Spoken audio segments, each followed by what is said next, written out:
imagine your worth, reduced to a split-second decision. This is the trauma that breaks Johan, and may reveal why he shuns love forever.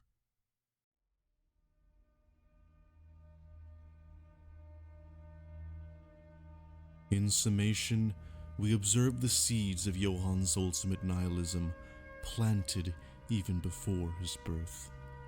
Being the product of a eugenics project served to facilitate a persona devoid of identity, a lack of confidence in self-determination, a lack of an individuality unique to humanity through a name, a lack of connection to a family history, to a stable family unit, or to a community, and ultimately a lack of purpose, facilitated by a birth without reason.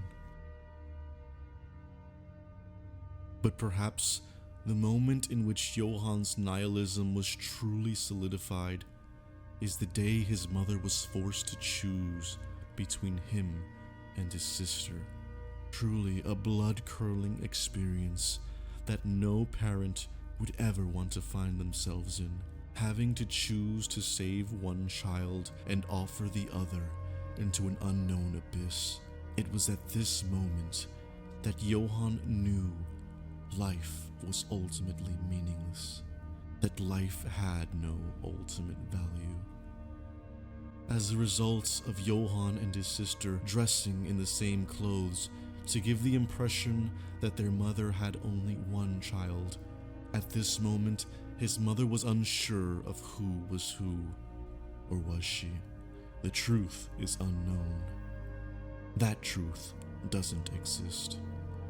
The only truth that existed at that moment was the dilemma of choosing which child she would have to surrender or suffer the consequences.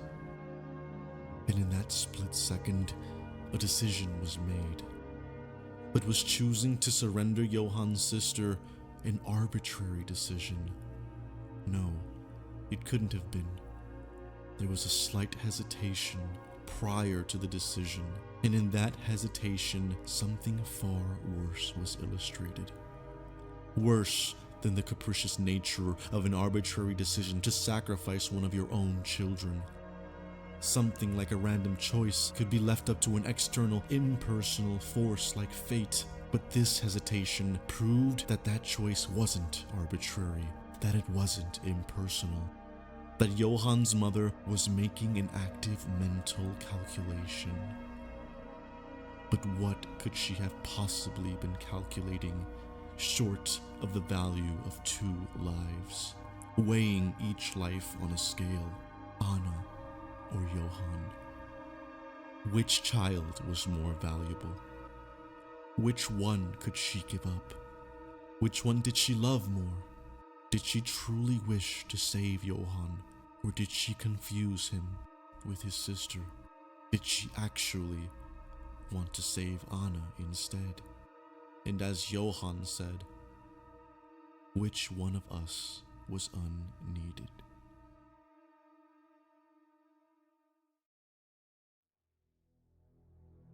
But in the end, her calculations did not serve her intended purposes. She didn't save anyone, as both the twins managed to survive and to suffer onward despite her decision. Neither of the twins would be saved or spared from the trauma of the Red Rose Mansion, from the trauma of being unwanted. Because of this fact, Johan realized that all of her moral calculations were futile, and ultimately the efforts and calculations of all humans to do the right thing based on potential outcomes and calculations of these outcomes are all ultimately meaningless. So-called decisions between right and wrong are ultimately illusory. Furthermore, it was at this moment that Johan also realized that there was no love in this world. A mother's love, supposedly unconditional, self-sacrificial, and equal for all her children, was not extended equally to her children. someone like Tenma would have rather died than given up one of his own children. Johan's mother did not display true love. True love is a sacrifice, a preference of others over oneself. What a horrifying realization for a child to comprehend, and most children won't. But Johan was different.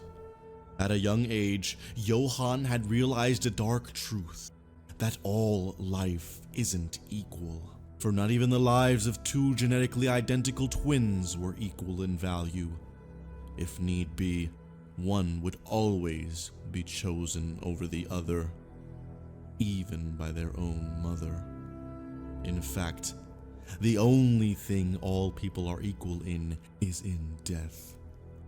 For even the rich man and the poor man, the strong man and the weak man, the smart man and the dumb man will put their own interest in self-preservation above all else and still ultimately meet the same fate, regardless of their choices.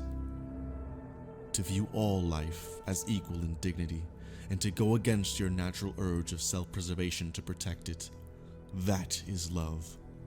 A love that Johan did not know, but a love that he always wanted.